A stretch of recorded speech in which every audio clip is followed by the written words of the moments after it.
아이유의 한글 쓰는 법이 한국인과 다르다. 아이유가 화교 맞는 것 같다. 왜냐? 아이유의 콘서트에 가보면 중국인들이 굉장히 많다. 아이유가 50곡도 넘게 표절을 했는데 너무 떳떳하게 행동한다. 본인의 신원이 적어도 등록된 신원은 전부 다 노출될 수 있고,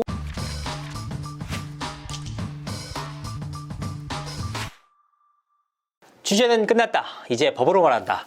시청자 여러분 안녕하세요. 이진호입니다. 오늘도 사회 연예 이슈에 대해서 깊이 있는 법률 정보를 전해주시는 법무법인 리엠파트너스의 이승재 변호사님 모셨습니다. 안녕하세요. 이승재 변호사입니다.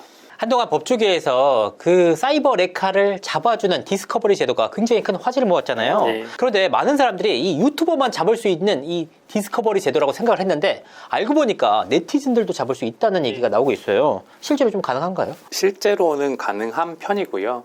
왜냐하면 이제 뭐 국내 서버를 두고 있는 익명 게시판이나 이런 거에 사실은 수사력이 실질적으로 미치기가 어려워요. 왜냐하면 일반 네티즌들도 여러 가지 IP를 우회하거나 이런 기술들을 다 알고 있기 때문에 이런 악플이나 뭔가 문제가 있는 거를 할 때 뭐 그걸 회피하는 수단에 대해서는 충분히 잘 알고 있거든요. 다만 이제 외국에 서버가 있는 SNS나 뭐 유튜브 이런 계정들을 이용할 때는 아무래도 그런 거에 대한 방심도 좀 덜하고 아니면 자기의 본인 계정을 사용하는 경우가 있는데, 다만 이때는 이제 해외에 있는 서버 아니면 해외에 있는 SNS 본사에서 이런 개인정보들을 제공하는 걸 굉장히 꺼려하기 때문에 그걸 믿고 아마 그런 일을 하는 거겠죠. 그래서 오늘 다룰 주제는 바로 끝까지 가는 아이유입니다. 가수 아이유가 미국 연방법원에 네티즌에 대해서 신원 정보를 달라고 요청을 한 케이스인데요. 사건 개요를 보면 아이유는 미국 캘리포니아 북부 연방법원에 메타를 상대로 A씨의 이름, 주소, 전화번호, 이메일, 접속 IP 등 정보를 제출하도록 명령해 달라고 요청을 했습니다.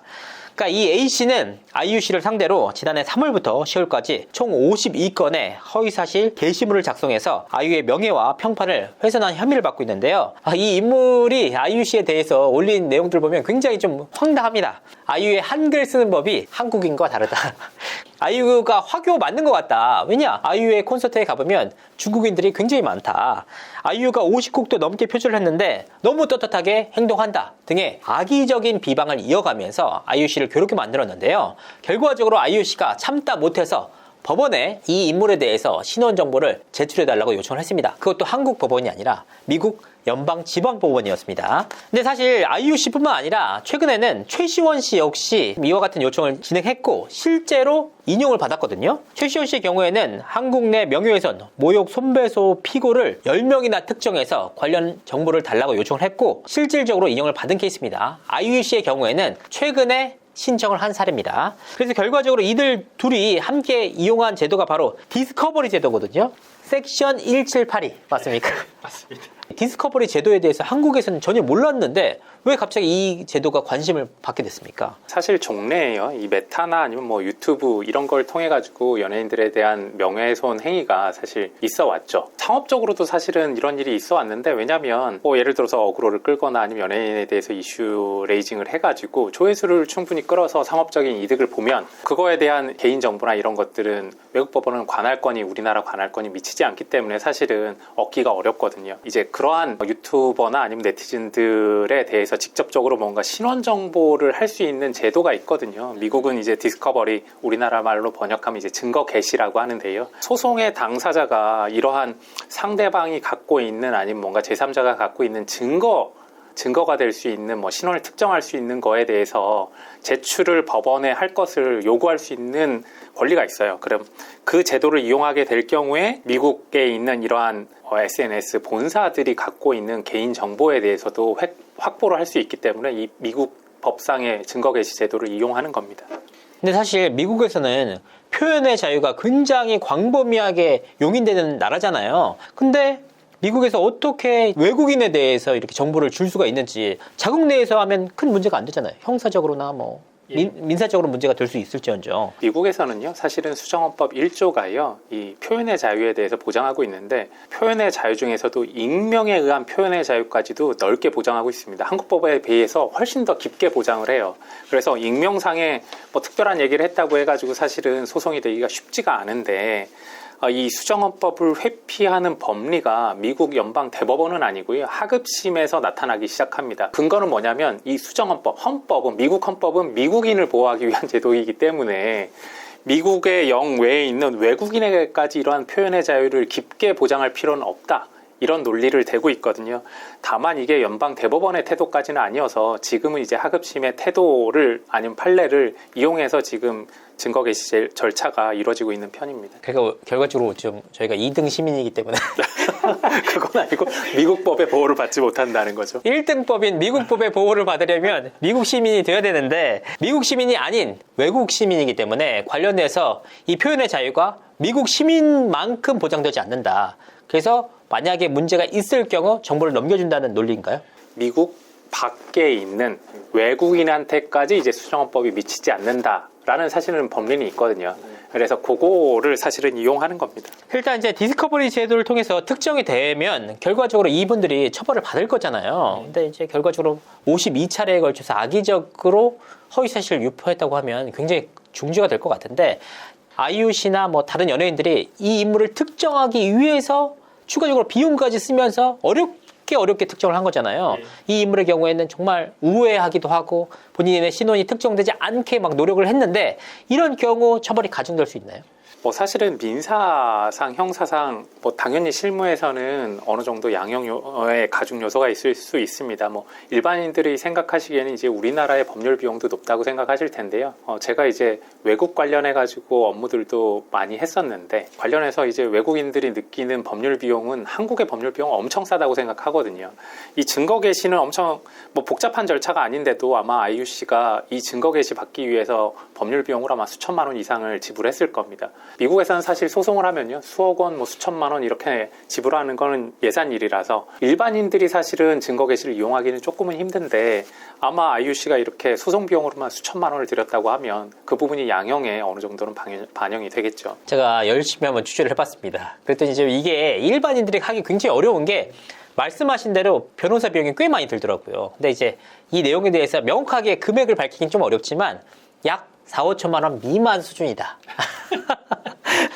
이렇게 말씀을 전해 오셨습니다. 실제로 진행하시는 분들이 적지 않아가지고 제가 한번 확인을 해본 케이스고요. 근데 실제로 이런 디스커버리 제도를 통해서 가장 대표적으로 적발된 인물이 바로 탈덕 수용소거든요. 근데 이 인물의 경우에는 올해 1월 징역 2년에 집행유예 3년, 추징금을 2억 원이나 선고를 받았어요. 그러니까 최근에는 이 탈덕 수용소 말고도 한 방송인 진행자에 대해서 허위사실 유포 혐의로 벌금이 2천만 원이나 선고가 됐었거든요. 지금 제가 느끼기에는 굉장히 큰 금액이라고 좀 느껴지는데 최근 정보통신망법 명예훼손에 대한 처벌 수위가 굉장히 높아지는 추세인 것 같은데 어떻게 보시나요? 왜냐하면요, 이 사이버 레카들에 대한 처벌 수위가 법 쪽에서 높아진 게 형사 정책적인 이유하고도 관련이 있습니다. 이제 법에서 형벌을 정하는 이유가요, 이런 법률을 위반했을 때 이 페널티가 적어도 뭐 법을 지키지 않았을 때 뭔가 이걸 법을 지켜야겠다 이런 마음이 들 정도는 돼야 되잖아요. 사람이 모두 이익 형량을 하니까요. 근데 만약 정통망법상의 명예훼손 행위를 이런 상업적으로 이용하는 유튜버가 했는데 그거에 대해서 조회수나 뭐 여러 가지 광고들 후원금을 받아가지고 더 많은 경제적 이익을 얻고 자신은 종래처럼 뭐 그냥 미약한 벌금을 내는 거에 끝난다고 하면 그럼 모든 사실은 사이버 레커들이 이런 일을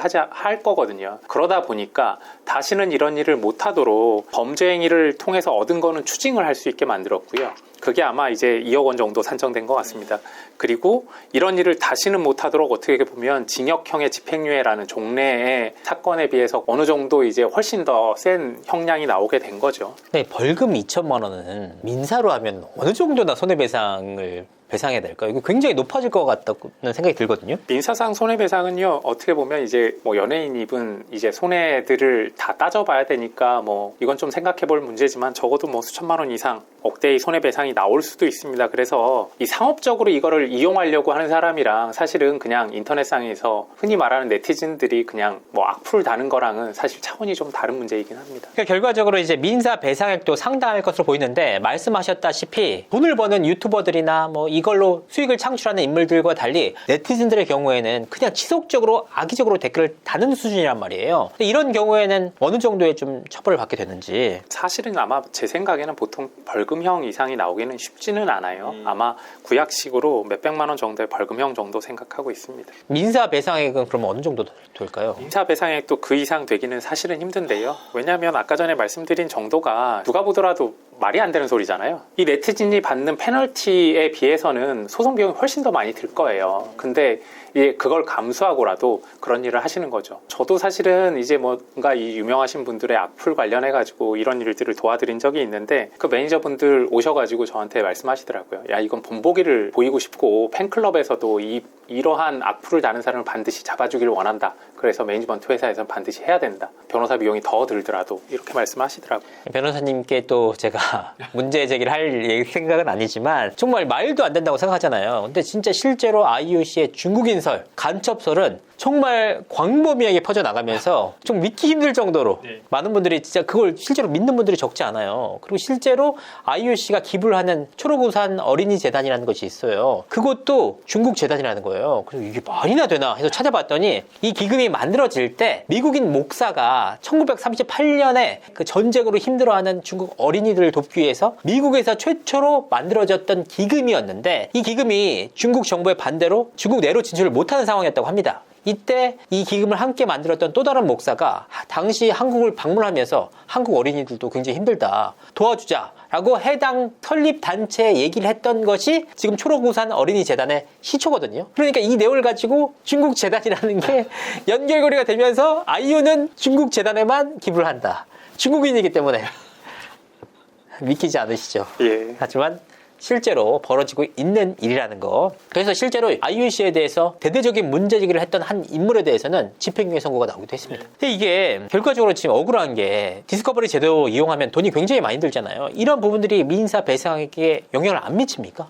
디스커버리 제도를 이용했다고 해가지고 민사배상액이 극단적으로 올라가는 건 아닙니다. 왜냐하면 디스커버리 제도를 이용하기 위한 선택을 한 거니까요. 사실은 다른 절차도 있는데요. 형사 고소를 해가지고 수사 공조를 받는 거죠. 한미 간의 수사 공조가 이루어지니까요. 다만 정말로 시간이 많이 걸릴 겁니다. 그리고 수사 공조가 잘 이루어지지도 않아요. 왜냐하면 메타나 구글 같은 입장에서는 자기네 법원, 미국의 북부 캘리포니아 연방법원에다가 하는 거는 거기가 관할이거든요. 미국 본사들이 다 거기 있어요. 캘리포니아 주에. 그래서 관할에 있는 연방법원의 명령을 안 듣는다는 건 사실은 법원의 명령을 안 듣는다는 건 미국에서는 상상조차 못할 일이거든요. 당연히 제출합니다. 그런데 한국에 있는 수사기관이 달라고 한다? 개인정보를? 이거에는 사실 쉽게 응하지 않습니다.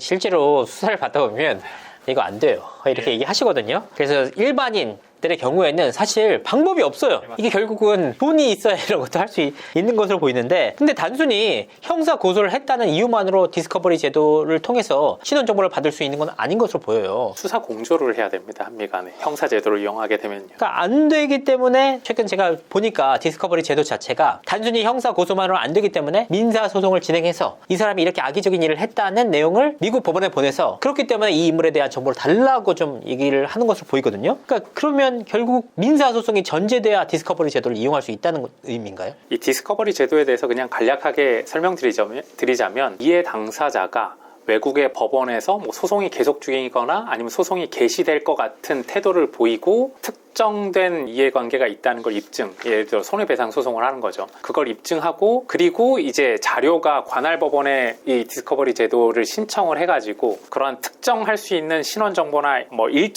일정한 수준의 정보만을 요구할 때 보통 인용을 하거든요. 어떻게 보면 이제 민사소송을 제기를 해놔야 미국 법원에서도 인정하기 편하니까. 왜냐하면 형사고소라는 거는 소송의 당사자가 아니잖아요. 피해자라고 하더라도요. 국가가 당사자죠. 그러니까 아이유 씨가 당사자인 소송을 한국에 만들고요. 증거 개시를 이용하기 위해서. 그걸 이용해가지고 자기가 이러한 침해를 입었으니 이 침해 소송에 사용하기 위한 상대방의 정보를 이 메타에서 갖고 있으니 너네 관할 법원에서 그 정보를 재판에 이용하기 위해서 보내달라. 이러한 청구를 사실은 하는 겁니다. 그렇다면 이제 이 해당 플랫폼에서 한국 법원이나 혹은 당사자에게 어느 정도의 인적사항까지 전달 좀 해줍니까? 가입했을 때 가입자 정보죠. 가입자 정보하고 그 다음에 IP 정도를 알려주게 됩니다. 제 생각엔 이 디스커버리 제도도 조만간 유명무실하게 될 수도 있는데, 왜냐하면 가입자 정보를 가입할 당시에 허위로 작성했다고 하더라도 하더라도 뭐 메타나 이 SNS 관련 뭐 구글이나 이런 데서는 그 정보만을 줄 수 있거든요. 그거랑 IP도 사실은 VPN이나 아니면 IP 우회하는 여러 가지 경로가 있기 때문에 그거를 이용하기 시작한다 그러면 이런 디스커버리 제도가 얼마든지 이제 무용지물이 될 수도 있거든요. 이것도 어떻게 보면 지금 한창 유행하고 있는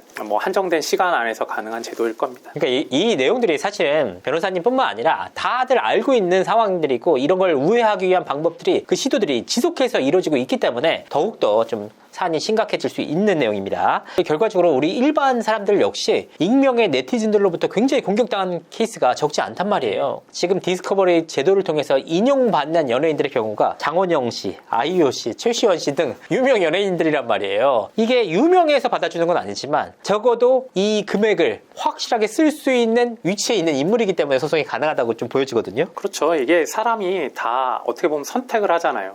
아, 내가 이 악플을 받아서 입은 피해액이 예를 들어서 수천만 원을 훨씬 초과한다 라고 생각하게 되면 디스커버리 제도를 당연히 이용하겠죠. 결과적으로 돈이 있어야 가능한 제도다. 어찌 됐건 이번 그 사이버 레카 검거건도 그렇고 익명에 숨었던 네티즌들 역시 신원 정보가 특정될 수 있다는 좀 위협에 노출된 거잖아요. 그럼 이번 사건들이 주는 법적 경고의 메시지와 이 악플러들에 대한 시선들도 달라질 것으로 보이는데 변호사님 좀 어떻게 보십니까? 사실 그러한 시도가 있고 잡아내려는 시도가 계속되고 있죠. 그리고 미국의 디스커버리 제도가 어떻게 보면 이제 잘 알려졌기 때문에 실명으로 이러한 문제 제기를 했던 사람들일 뿐만 아니라 이렇게 뭔가 가명으로 미국에 있는 SNS를 이용해서 탈법행위나 불법행위를 했던 사람에게 큰 경종을 울렸다고는 생각합니다. 본인의 신원이 적어도 등록된 신원은 전부 다 노출될 수 있고 등록된 IP들은 전부 다 노출될 수 있다는 경고니까요. 그래서 온라인 세상에서의 이런 불법행위들이 너무 횡행하고 있기 때문에 그 부분에 대해서는 충분히 경고 또는 제재가 있을 것 같습니다. 제가 좀 약간 심각하게 보는 사안이 뭐냐면 사이버 레카들에 대한 그 법적 판단이 굉장히 좀 중요해지고 있는 상황인데 그 익명에 숨어서 지속적으로 사실 예전처럼 한두 건 올리는 게 아니고 정말 50건, 막 100건, 200건, 막 수천 건 올리는 사람들도 많단 말이에요.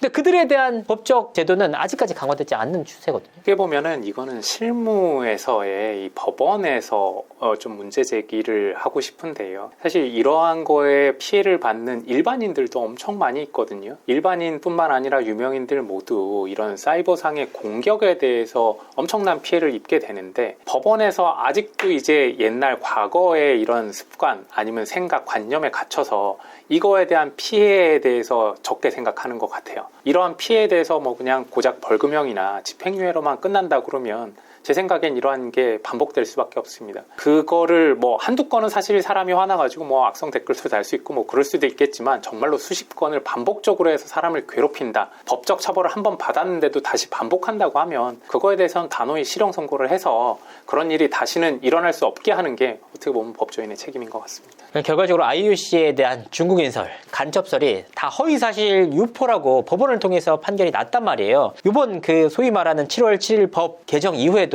가장 중요시하는 내용이 그 내용들입니다. 법원의 판결이 났음에도 불구하고 지속적으로 허위사실이라고 유포하는 행위가 악의적이라고 좀 판단을 한다는 거거든요. 명심하시고 제발 좀 사이버상에서 지속적으로 수십 건에 대해서 악의적으로 댓글을 달 경우에는 법적 처벌이 엄중해질 수 있다는 사실 명확하게 아셨으면 좋겠습니다. 오늘 고생해주신 이승재 변호사님 감사드립니다.